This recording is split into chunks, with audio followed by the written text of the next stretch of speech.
भारत में किसान अक्सर एक चक्र में फंस जाते हैं। पहले गेहूं की कटाई अप्रैल में करते हैं और उसके बाद गन्ने की बुवाई करते हैं। अप्रैल की इस देरी का नतीजा ये होता है कि बसंतकालीन गन्ने की बुवाई समय पर नहीं हो पाती। कृषि वैज्ञानिकों का मानना है कि गेहूं के बाद अप्रैल मई में लगाए गए गन्ने की पैदावार में 35 से 50% तक की कमी आ जाती है। ये किसान की जेब पर भारी चोट है, लेकिन गेहूं और गन्ना दोनों की बम्पर पैदावार एक साथ ले सकते हैं। आइए जानते हैं कैसे। इस नई और कारगर तकनीक का नाम है फरो रेज्ड बेड सिस्टम।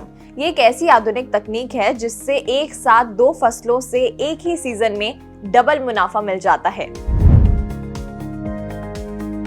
अब सवाल आता है कि ये सिस्टम काम कैसे करता है। इसके लिए एक खास मशीन आती है जिसे furrow irrigated raised bed planter या रेज्ड बेड मेकर कम 40 सीड ड्रिल कहते हैं। इसकी कीमत लगभग 70,000 रुपए के आसपास होती है। ये ट्रैक्टर चालित मशीन खेत में करीब 50 सेंटीमीटर चौड़ी मेड़ यानी बेड बनाती है और उसके बगल में सिंचाई के लिए नालियां बनाती है। इस विधि में गेहूं की बुवाई समतल जमीन पर छिड़क कर नहीं बल्कि इन उभरी हुई मेड़ों पर की जाती है। एक मेड़ पर मशीन के जरिए गेहूं की 2 या 3 कतारें लगाई जाती हैं।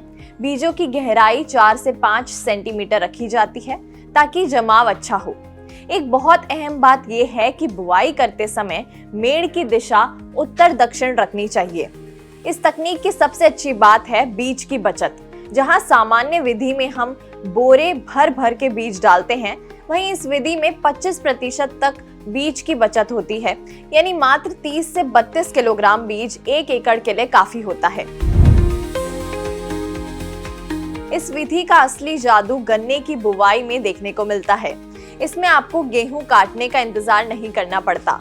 आपके पास 2 विकल्प होते हैं। पहला तरीका ये है कि नवंबर-दिसंबर में जब आप बेड पर गेहूं बो रहे हो, उसी समय या उसके तुरंत बाद नालियों में जिनके बीच की दूरी करीब 80 सेंटीमीटर होती है, गन्ने के टुकड़े लगा दें। इसमें हल्की सिंचाई करके गन्ने के टुकड़ों को पैर से गीली मिट्टी में दबा दिया जाता है। दूसरा और सबसे लोकप्रिय तरीका है फरवरी बुवाई। जब गेहूं की फसल खेत में खड़ी हो, तब फरवरी के महीने में जब आप गेहूं की सिंचाई करें तो उसी समय गन्ने की बुवाई कर दें। तरीका बहुत देसी और आसान है। गेहूं में सिंचाई शाम के समय करें। अगले दिन जब नालियों की मिट्टी फूल जाए और उसमें हल्का पानी या कीचड़ हो, तब गन्ने के 2 या 3 आंखों वाले टुकड़ों को उन नालियों में डाल दें और चलते चलते पैरों से जमीन में दबाते जाएं। इससे गन्ने को नमी मिल जाती है और वो गेहूं के साथ साथ उगना शुरू हो जाता है। जब तक आप अप्रैल में गेहूं काटेंगे, तब तक गन्ना काफी बड़ा और मजबूत हो चुका होगा। फरो रेज्ड बेड विधि न सिर्फ पैदावार बढ़ाती है, बल्कि खेती के खर्च को भी आधा कर देती है।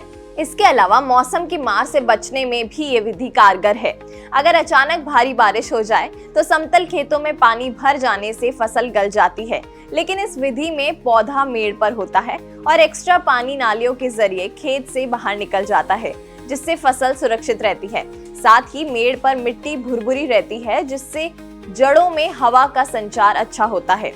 खरपतवार निकालना और बाकी मशीनी काम करना भी इसमें आसान होता है। अगर ये वीडियो आपको पसंद आया है तो इसे लाइक जरूर करें। अगर चैनल अभी तक सब्सक्राइब नहीं किया है तो कर लें और नोटिफिकेशन पाने के लिए बेल आइकन भी दबा दें।